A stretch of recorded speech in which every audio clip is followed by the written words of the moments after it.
yang ini bolak-balik saya sampaikan, perkuat,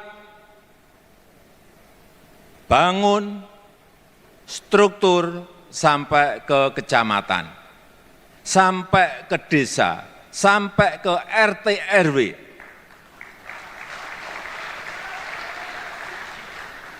Kemarin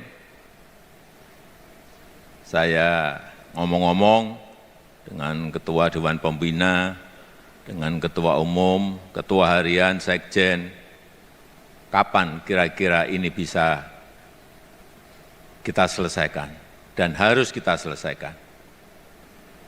Akhir 2026 itu harus selesai. Siap? Sanggup?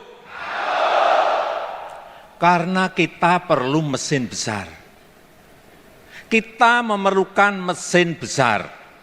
Karena target PSI adalah target yang besar. Target PSI ini target besar. Targetnya tinggi. Jadi mesinnya harus mesin besar. Nggak bisa struktur hanya sampai DPD, nggak bisa. Sekali lagi, struktur harus sampai desa, RT, RW.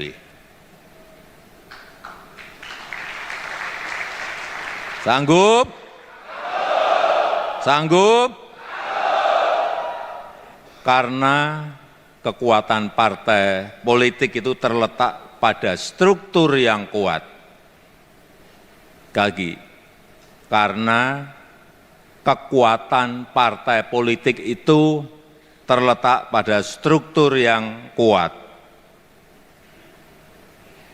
Tapi strukturnya harus yang hidup. Struktur yang benar-benar bisa bekerja sampai ke akar rumput, menyentuh betul-betul masyarakat terbawah kita. Itu struktur yang ideal. Download Tribun X sekarang, menghadirkan lokal menjadi Indonesia.